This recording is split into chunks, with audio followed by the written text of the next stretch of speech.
L'Astral d'Alacant.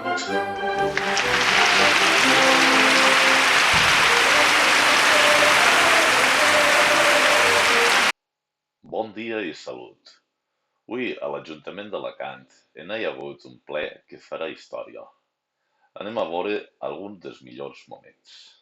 I el ple d'avui ha començat de puta mare, embarcant-la demostrant lo fatxa que és. Una cosa que no és sorprenent, però sempre edificant. Seguint el reglament fil per randa, però en gafes d'estendre, Barcala ha impedit al regidor d'Esquerra Unida, Manolo Copé, que participés en el ple d'avui. Fins i tot el volia fer fora. Le ruego que abandone el salón de plenos. Y yo insisto que de manera voluntaria no lo voy a hacer.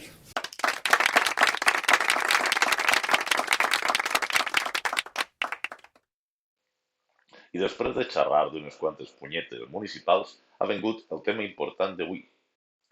La guerra dels neofranquistes contra el valencià. En contra de la proposta de PP i Vox, s'hi han pronunciat l'Associació Cívica per la Normalització de la Llengua, Acció Cultural del País Valencià i la Federació Local d'Associacions de Mares i Pares. A Alacant es parla valencià, però més enllà de la realitat actual, Alacant vol continuar parlant en valencià.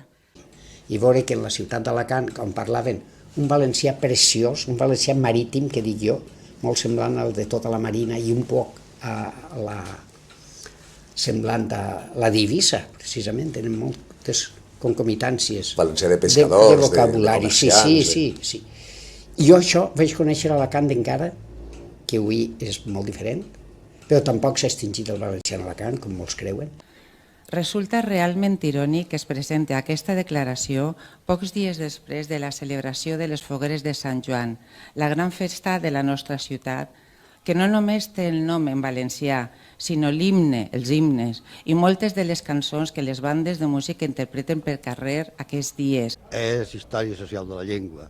Per tant, es tracta d'explicar més o menys els mecanismes socials a través dels quals la llengua ha pogut sobreviure i les vicissituds que ha passat.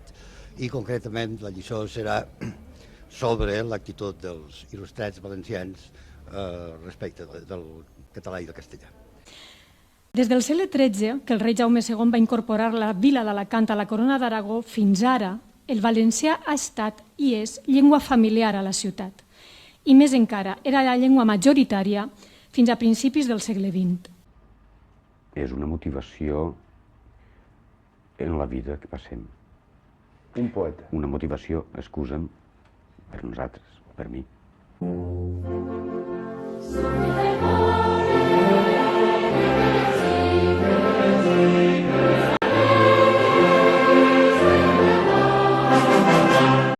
Heu vist gent xerrant en valencià, en l'Ajuntament d'Alacant, on ningú no xerra valencià, que quirden a Iker Jiménez, perquè està és una cosa paranormal, és com veure una mumerotxa pel correor, i no només per Iker Jiménez siga un fatxa, sinó perquè és que és increïble, estan xerrant en valencià, i ara veurem el del PSOE i la de Compromís també xerrant en valencià.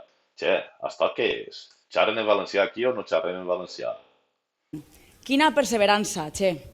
I per més que s'afanyen en tornar als temps de Paquito Franco i que tot siga en cristiano, la gent que parlem valencià i que encara que no el parlen l'estimen, continuarem existint? Mala sort.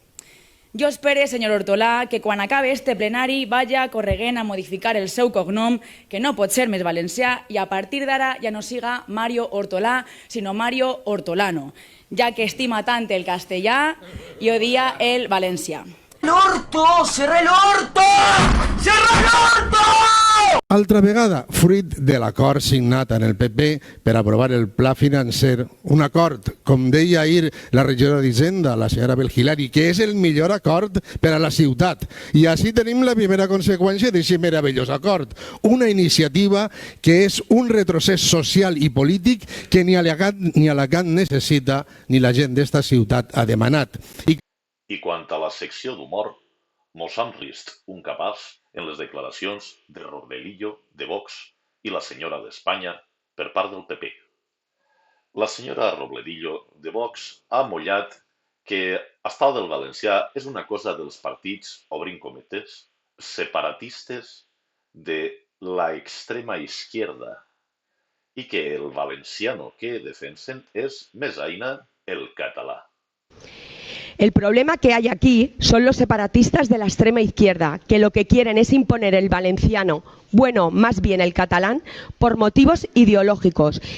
Extrema izquierda, ha dit això, eh? Compte. Extrema izquierda, Esquerra Unida. Sí, clar, sí. Esquerra Unida té d'extrema esquerra el que jo té de cura. Igual que els de Compromís, que són un partit de xichinabo que no apleguen ni a partit mínimament nacionalista.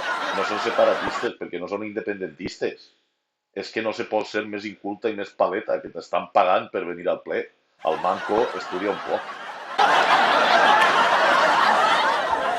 I sobre això del valencià i el català que dius sempre, els terrossos de bancal, tu és que eres un terrós de bancal, és que eres una capsana que eres, doncs te mires el que poso a la Wikipedia i te claves un dit pel Ya está bien, no ha habido nunca problemas con la lengua hasta que entró el gobierno del Botánic en esta comunidad.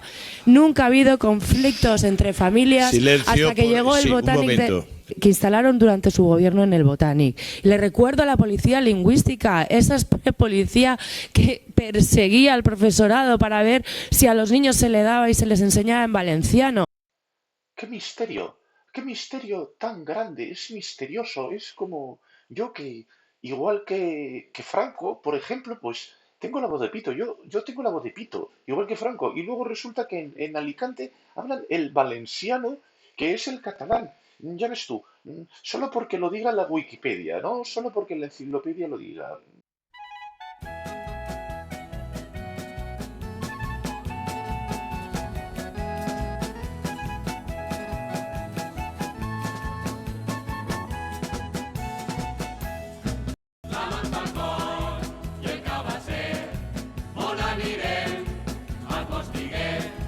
La manta al coll i el cabasser